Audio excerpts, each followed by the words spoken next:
ಇನ್ನು ಮುಂದೆ ನಿಮ್ಮ ನೆಚ್ಚಿನ ಧಾರಾವಾಹಿಗಳ ಫುಲ್ ಎಪಿಸೋಡ್ಗಳು ಸನ್ ನೆಕ್ಸ್ಟ್ ಆಪ್ನಲ್ಲಿ ಮಾತ್ರ.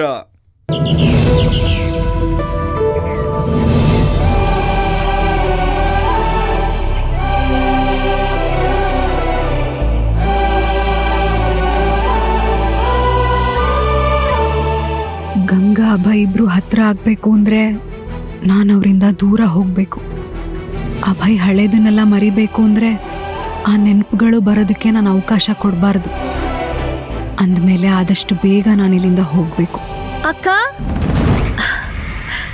ಅಕ್ಕ ಗಂಗೆ, ಈಗ ಊರಲ್ಲೇನೂ ಸಮಸ್ಯೆ ಇಲ್ಲ, ನಾನೀಗ ಹೊರಡ್ತೀನಿ. ಅಕ್ಕ, ಊರಿನ ಸಮಸ್ಯೆ ಮುಗ್ದಿದೆ, ಆದ್ರೆ ಇಲ್ಲಿ ಹೊಸ ಸಮಸ್ಯೆ ಸೃಷ್ಟಿಯಾಗಿದೆ. ನಾನದ್ರಲ್ಲಿ ಸಿಕ್ಕಾಕೊಂಡು ಒದ್ದಾಡ್ತಿದ್ದೀನಿ ಕಣೆ. ಇವಾಗ ನೀನೇ ನನ್ನನ್ನು ಕಾಪಾಡ್ಬೇಕು. ಏನ್ ಹೇಳ್ತಾ ಇದ್ಯಾ ಗಂಗೆ? ಆ ಶಕುಂತಲಾ ಆಂಟಿ ಇದಾರಲ್ಲ, ಅವ್ರ ಹತ್ರ ಅಭಯ್ಗೆ ಇಷ್ಟ ಆಗೋ ತರ ಬಿಸಿಬೇಳೆ ಬಾತ್ ಮಾಡ್ತೀನಿ ಅಂತ ಚಾಲೆಂಜ್ ಮಾಡ್ಬಿಟ್ಟಿದೀನಿ. ಮಾಡ್ಲಿಲ್ಲ ಅಂದ್ರೆ ಮರ್ಯಾದೆ ಎಲ್ಲ ಹೋಗುತ್ತೆ.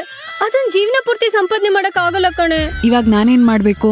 ಅರ್ಜುನಂಗೆ ಕೃಷ್ಣ ಹೇಗ್ ಸಾರಥಿ ಆಗಿದ್ನೋ ಅದೇ ರೀತಿ ನೀನ್ ಮುಂದೆ ನಿಂತು ನನ್ನನ್ ದಡ ಸೇರ್ಸು. ಯಾವುದೇ ಕಾರಣಕ್ಕೂ ನಾನ್ ಚಾಲೆಂಜಲ್ಲಿ ಸೋಲ್ಬಾರ್ದು, ಗೆಲ್ಬೇಕು. ಗಂಗೆ, ಗೆಲ್ಲಬೇಕು ಅನ್ನೋ ಹಠ ಒಳ್ಳೇದು, ಇನ್ನೊಬ್ರನ್ನ ಸೋಲಿಸ್ಲೇಬೇಕು ಅನ್ನೋ ಹುಚ್ಚು ತುಂಬಾ ಕೆಟ್ಟದು. ಅಕ್ಕ, ನಿನ್ಗ ಅವ್ರ ಬಗ್ಗೆ ಗೊತ್ತಿಲ್ಲ ಕಣೆ. ಹೇಗ್ ಕಿಂಡಲ್ ಮಾಡ್ತಾರ ಗೊತ್ತಾ? ಚುಚ್ಚೋದು ಸೂಜಿ ಗುಣ, ಆದ್ರೆ ಅದು ದಾರದ ಜೊತೆ ಸೇರಿದ್ರೆ ಹರಿದಿರೋ ಬಟ್ಟೆನೂ ಜೋಡ್ಸಲ್ವಾ?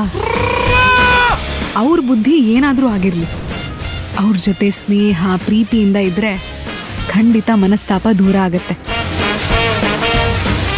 ನೀನಿಂತ ಇಕ್ಕಟ್ಟಲ್ಲಿ ಸಿಕ್ಕಾಕೊಂಡ್ರೆ ಅವರೇ ನಿನಗೆ ಸಹಾಯ ಮಾಡ್ತಾರೆ.